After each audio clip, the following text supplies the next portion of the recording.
So welcome everyone. It's the 17th of October and this is our Tuesday Zoom, and tonight we're going to talk about how to make goals. And what I wasn't saying to y'all off of the camera that I was waiting to announce so I didn't repeat myself is that I have set goals I don't know how many times, and I've accomplished goals I don't know how many times, but I know that there is something to goals.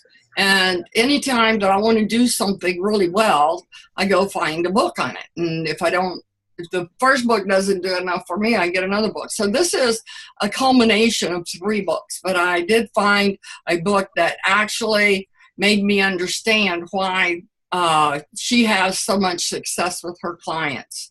And I'm bringing what she teaches here. The name of the book that I'm actually using is How to Set and Achieve Goals. And most everything we have is coming out of there. But it's been so beneficial to me, I know it's going to be beneficial to other people. Now, if there's people who've never set goals or has not seen any value in them, I think that comes from the way all of us go about doing it. We have that little SMART acronym that we use. But as we go through what I've learned in this book, you will see how there's so much more to it. That is almost just like, what is that book they have in school that people cheat? Cliff Notes. Yeah, what we've been doing is like Cliff Notes. It's not like it doesn't work, but it is the end result of stuff that does really work. And you can see there's Lisa. We're kind of hanging in there for you, Lisa. Hi. Welcome. There she is. Just now started. So basically all I said is that we're going to use material that I got from a book, and it's on goal setting, and it goes to a deeper level than any that I've been exposed to before. I can't speak to anybody else, but let's go ahead and share my screen. Let's get started. Let's do that with sound. And here we go. And y'all can see that? Yes? Yeah. All right. So let's start off with our little getting to know each other better. And it amazes me that I don't ever do this when I'm creating this PowerPoint. You would think that I would sit there and figure out what I was going to say. I'm just going to go with it. When I am motivated, am motivated, usually it is because. Oh, there's a lot of answers to that one. Yeah. It could be because I think the biggest one is when I'm disappointed in myself and I know I've got to do something. That can really get me motivated. It can get me motivated when I see something done by somebody else, and that motivates me. And I'll let somebody else, because there's 2 I came up with. The last goal I set and completed. I haven't completed. Oh, what have I completed? Well, I've completed a lot of things, but everything's still a work in progress too. Maybe that's really a bad statement. And I think why I say that is because I don't feel like I've actually finished. I've accomplished, but I don't feel like I have finished. So I can't really say that one. The last time I made goals is probably in the last year. I probably make goals every year, but all I've done is written them down. And then at the end of the year, I look at them to see how many I accomplished and how many I didn't. And that has worked for me, but it hasn't really felt like it was at a deep level. And that's what I was looking for, is to go for that deep level. And I'll pass the torch to somebody else. I'm going to get out of this so we can see each other. There we go. Go ahead. Tony, you want to go? Oh, sure. Let me see if I could read it. Oh, you want me to make it bigger? I can make it bigger. Oh, I got it. I got glasses now. Okay. The last goal I set and completed was a drawing for my grandson for a tattoo. So I did a drawing of a tattoo drawing. And that was, I set a goal and did it. I lost everything, honey. There I am. So I set a goal to do it by Friday, and I got it completed today. So that was good. Right. I don't make goals because I always break them, so nothing starting something that I'm going to break. Okay. I understand that one too. Maybe that's why mine was not complete. I couldn't actually come up with one I completed. When I'm motivated, usually it's because I found something new that I'm challenging that I wanted to do, and it just gets me all motivated to go and do it. Let's jump into it. Yeah. Yeah, if something new that I want to learn. Yeah. Like golf. Okay. That's it. I can see y'all when I do this, so that's why I'm doing it. That's good. I'm done. I mean, Dorothy, you want to do it? yeah, go, Lisa. Have fun. I said Dorothy, Tony. We can't say different names. No Well, matter. let me put my hearing aids on. No. Okay, when I am motivated, usually it's because I get mad at myself for not achieving what I want to achieve. So, and that's when I set a goal for something. The last time I made a goal was to get my diabetes down a little bit lower, because I knew that I was going to have blood work, and I did that. I achieved that goal. And I do try to control it all the time, but it isn't easy, as Marcia will tell you. And what I'm most grateful for, and I want to share, is I went to lunch with Jan today. Cool. We don't get much of a chance to see one another, but we did today. Friends for how many years, Dorothy? 60. That's amazing. That's amazing. Yeah, we were friends high school. Yeah, yeah. So you know secrets about each other that nobody else knows? Yes. That's why they're friends so many years. That was good. So, Lisa, you want to go? We'll just come across the bottom. Oh my goodness. I like to think that I'm pretty motivated all the time, but when I'm motivated, it's usually because I'm upset about something and I want to make it better. So that would be my general motivation.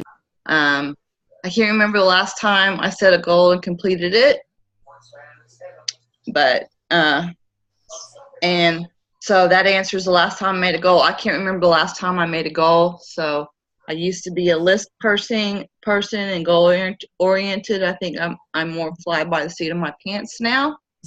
But so that's why I think I'll benefit from this tonight, because I do need to be more firm about setting a goal. Oh, okay. And that's it. Okay. Martha. Oh, let's see. I'm motivated. Usually it is because I need to improve my general health. And that has been a big motivator, especially the last 10 days. The last goal I set and completed was I finally got the spare room ready for my children when they come up. Yay! Yes, I've been working around that. Well, I did set some goals to try to get done before Colleen gets here, and I'm still working on them. So it's like I got about like 3 more things I want done before the kids get here. And I am grateful today. I am feeling better. Oh my gosh, yes. Yeah. I just like I said, I have never been so sick in my life. And I want to share that I appreciate so much everybody's thoughts and concern. And I really want to say how great Dick has been through all of this, because it's hard for him, because he more or less depends on me most of the time. But he's been there. That's cool. Yeah. Okay, Bird Mom.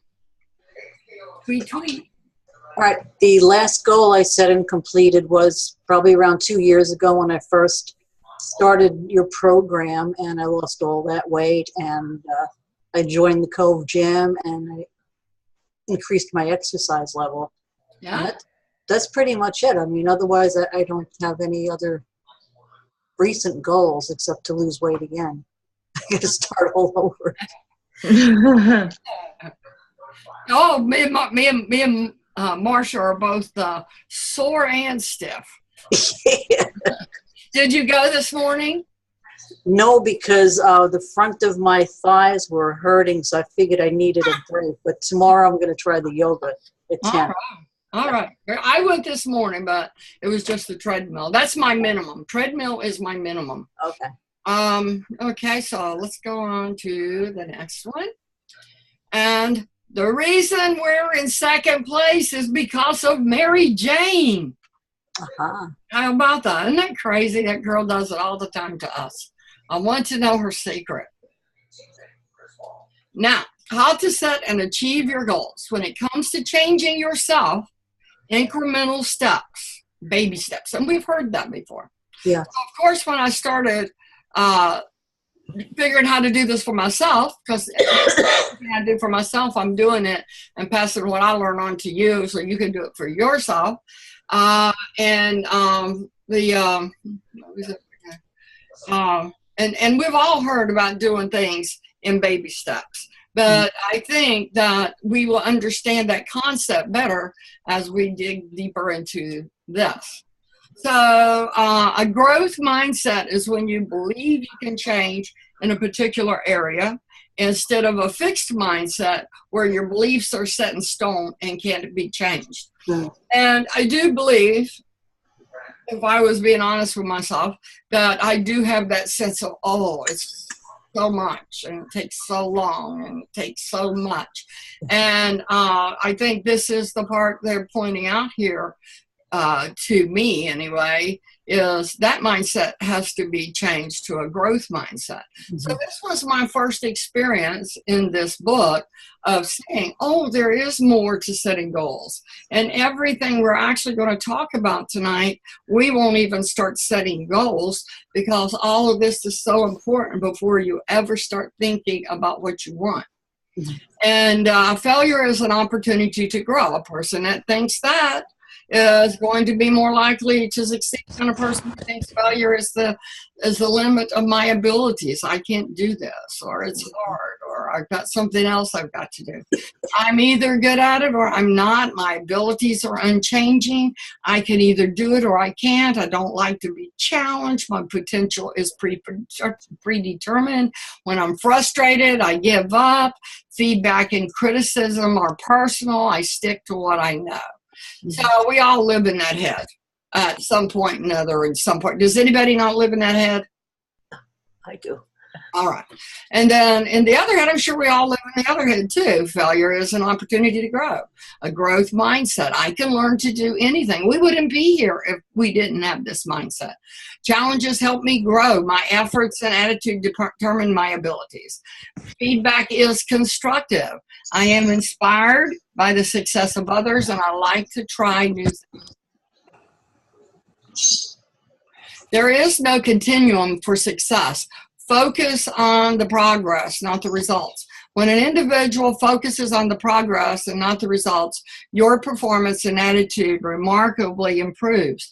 So when people expect you to put your weight back on, when people expect you to not lose weight, when people expect you not to stay on the program, you're focusing on what is going on and not the progress that you made.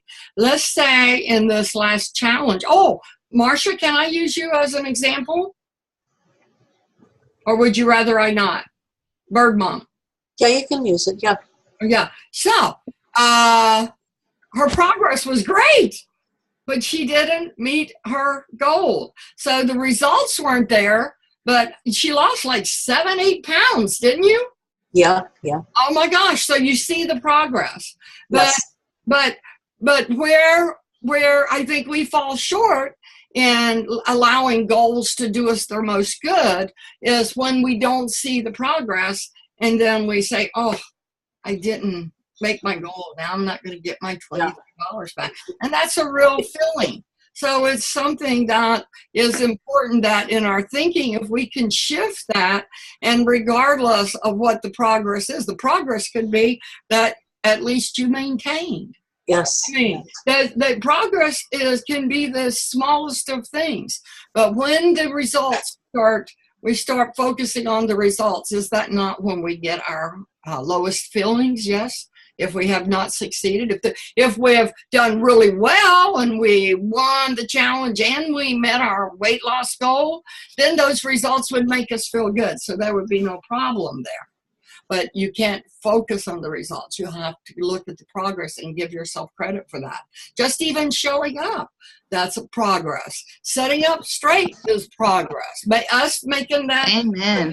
to the gym is a process. You know, these are all things that we can go attaboy and pat ourselves on the back. Go ahead and read the bottom of that, Lisa. When an individual focuses on the progress and not the results, your performance and attitude remarkably improves. So now we're getting to those two brains, aren't we? Mhm. So you got not yet. So you're not quite to where you want to go yet. I'm a not yet. I've been a not yet for 7 years, and I'm still not deterred.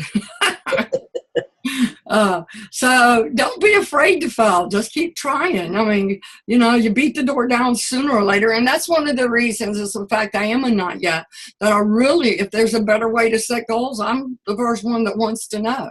And not yet translates into a positive mindset, where I failed translates into a negative mindset. Just having gone this far with this, can you see where knowing this before you sit down to write your goals could impact it?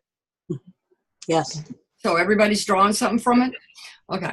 Can I say something though? I like your term that you didn't invent, but that you're constantly sharing is unfolding. I really like that.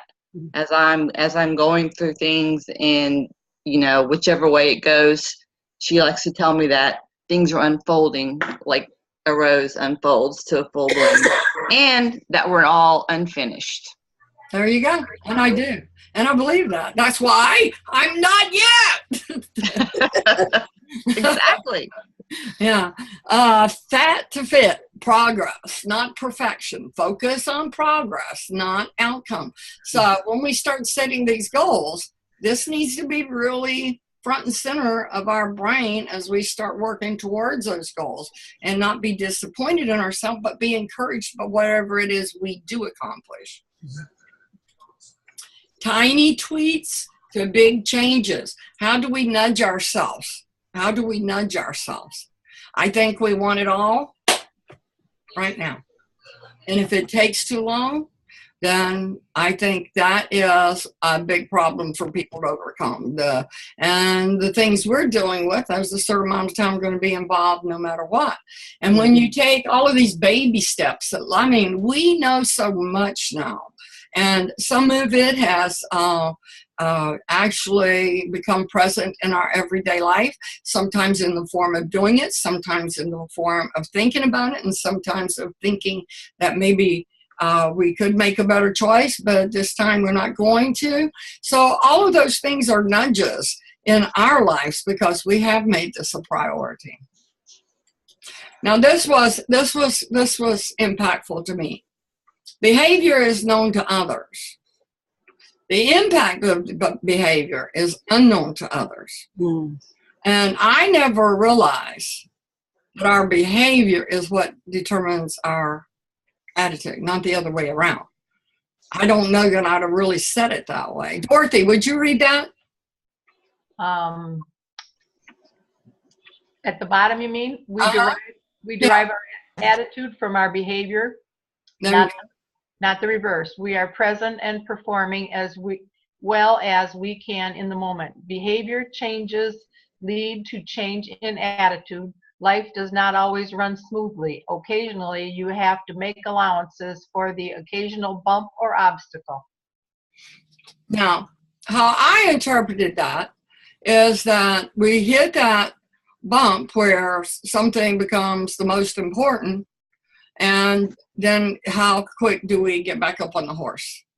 And I think that that's one of the things that happens is our behavior takes us away from what we want to what we need to do. And if we're not in that present moment to bring ourselves back to what we really want, behavior can run the day. Does anyone want to tell me a take that they have on this? Because I felt this was This was valuable for me to know, because that means I don't need to work on my behavior. I need to work on my attitude. No?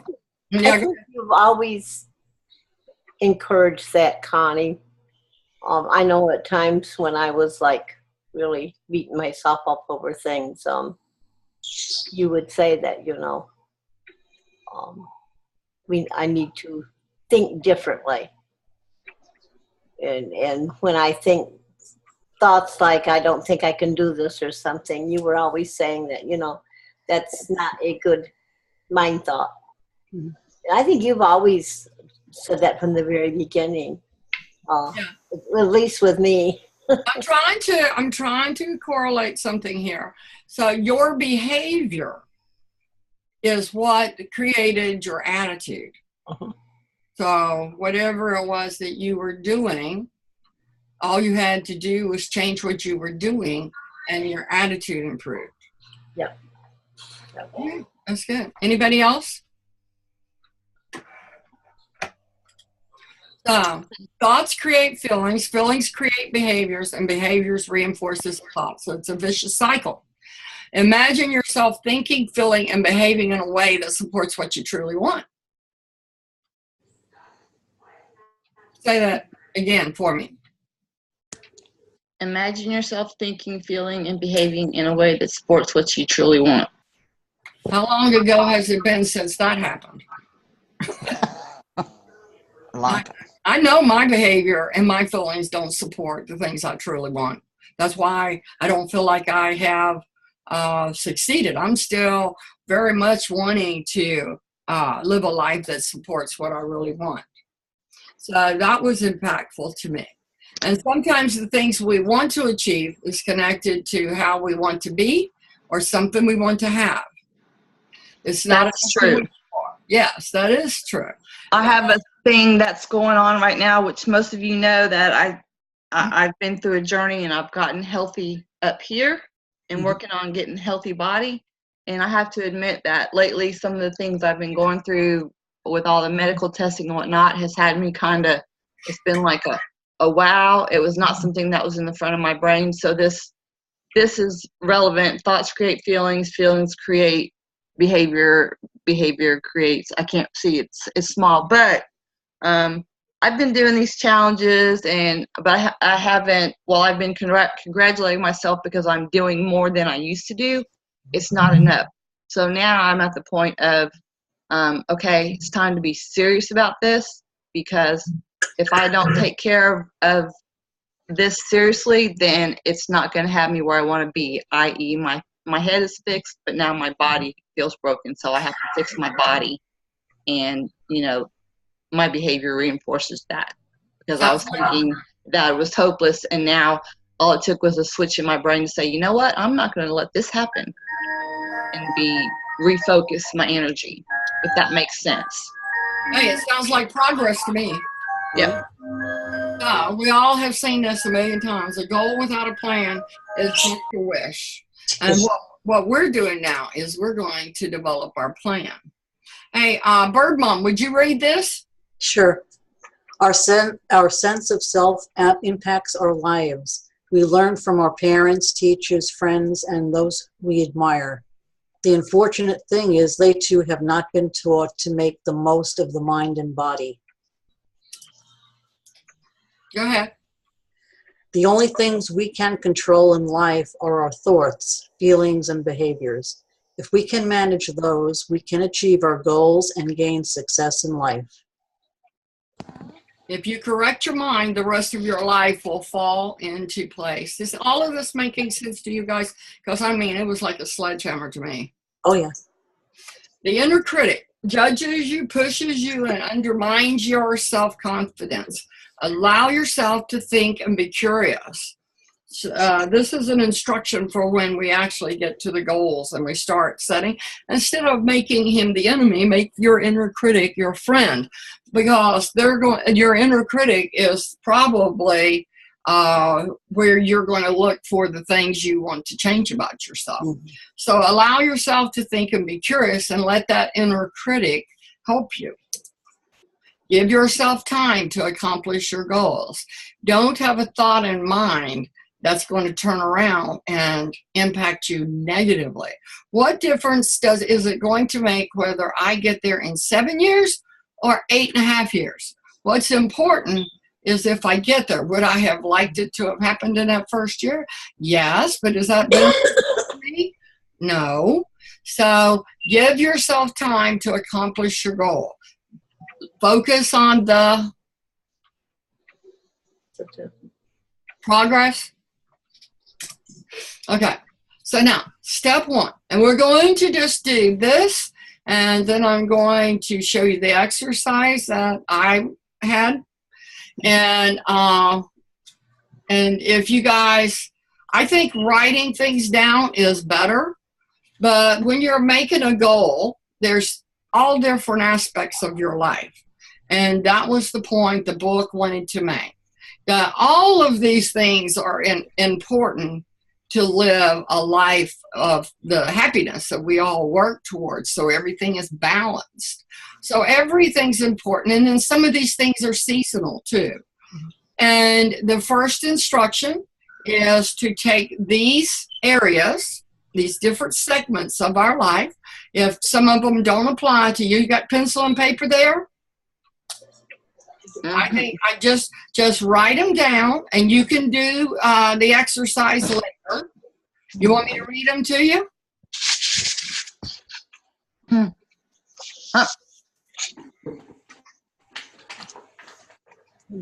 Write them down. Yeah, I can seriously promise you guys, if you take the steps that this person has devised, I can see, like I said, why she has been so successful in helping people be successful. I'm taking it from scratch and taking it to fruition, and in the end, we all should end up with really good goals. I'm doing this right along with you. Mine's not done either. Are you doing this right now? I took a screenshot. Screenshot is good. That's great. Or even a picture with your camera. That would be good too. No, we're not going to. What I need is for the information to be in your hands. I can even email it to you if you want it. Yes, please. Oh, that would be. But I have a question. I'm confused. Are you supposed to rate yourself from 1 to 10 in each one of these? Or are you supposed to put them in order 1 to 10, what's highest to lowest to you? No. Rate yourself in each one of these segments of your life. And you score, I guess, as you go. What I would guess, I haven't done it, and I will. What I would guess is then you pick out the areas that you want to work on. So if you want me to email it to you, post it in Huddle Up or post it in the challenge room if you're in there, and I will get that note from you and I'll send this to you, okay? Okay. Is everyone through with it right now? Yeah. Okay. Now, write down what you don't like about this part of your life. So once you get through there and you pick out what it is you're going to make your goals for, and of course I'm going to start with the physical health, the mental health, and I think emotional health is there. I think those three are all wrapped together. So my goals are going to be tied around those three. Figure out what you're putting up with, and then write as fully as you can on the subject. Now we have examples, and I put all of her examples in here. I don't know that I will have different ones. You may have different ones or same ones. Some of these do apply to me. Oh my God. Physical health, exploring what is. I don't like the fact that I am overweight. I don't like the fact that I've been diagnosed with diabetes. I don't like that I can't eat the things I like. I don't like how easy I get tired. I don't like not feeling good about how I look. I don't like being overweight because I know it affects my health. I don't like the pain I live with. I don't like not being able to keep up with others. I don't like looking at myself in a mirror. I don't like running out of breath so easy. I worry about my health. I could become seriously ill. In the worst case, I could lose my leg or my sight. Mhm. I have to change my eating and exercise habits. Write down everything that comes to mind connected to those statements. Make sure you write everything down you are thinking and feeling. So I'm going to start sharing right now. So, and I'll give you that list. So, hey, Jan, it's good to see you. Yeah. So I can give you those two lists. And now the benefit I see in getting personal with this information, I think this is the part we've all been missing. And I think there's some information out there that probably has, we hear a lot about don't talk about what you don't want, talk about what you want. But I know from reading that list right there that the next thing we do is set goals. Once we finish writing this and we really have puked out everything inside of us that we really truly feel, we're not sharing it with other people.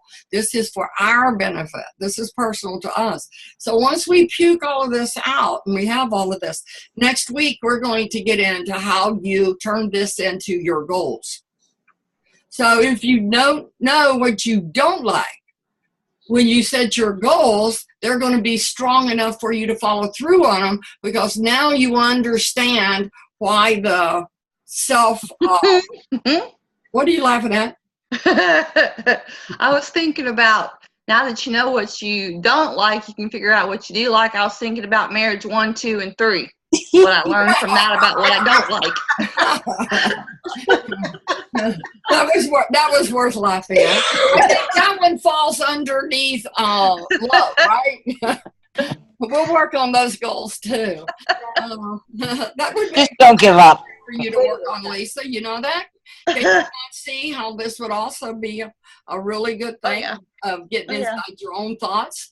And I like the point of them talking about people we have learned our behaviors from and how we think and the way we react to things. It has been people who themselves were still growing and learning and changing in front of us. But by the time we learned what we did from them, it's developed us to where we're at. So I really see this as as an exercise is getting in touch with our own feelings, not those that we got from other people. And I think that would be very beneficial to writing goals and achieving them, because now you put some wood on the fireplace. That made me think again. It's a lot like, again, I go to my relationships. When I end one, I was like, well, for 15 years, your opinion was my opinion, and now I'm going to have my own opinion. That's another good analogy. Yes. We don't know where all of that comes from. I would be interested, Dorothy, now that I've shared this much with you, and we've all been very deep into goal setting, and we make our vision boards and stuff like that. What benefit do you see from this that will help us do better at accomplishing goals, achieving goals? Do you see this being useful? Oh, I think that any time you can delve into yourself, it's of benefit. Anytime you can pick apart what you're thinking and maybe where you're tripping up by the way you're setting your goal. Yeah. Very good. All right, kiddos. Let's go back and see what I've still got left there. Anybody want to say anything till I share my screen? We good? Okay. I like that. And I liked your analogy, Dorothy. When you said pick apart, it made me think about, like something like your car. It's not going to go when it's not working. They take it apart, find what's wrong with it, fix it so it can go again. Yeah. So reflecting on what you don't want can affect people in different ways.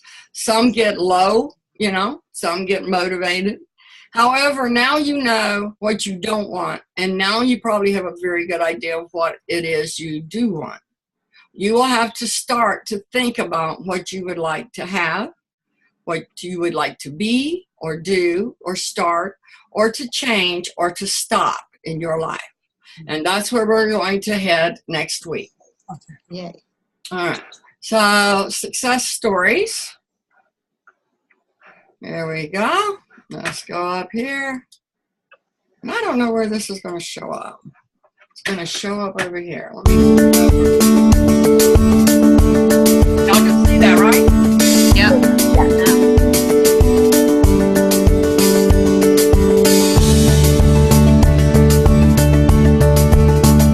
Oh, it is through. That's okay. I had to do one right there. Y'all saw this last week. I'm going to skip that. For some reason, the right one didn't go in there, and I don't have it, and I'm not going to take time to go back and do it. So we won't have a success story to share.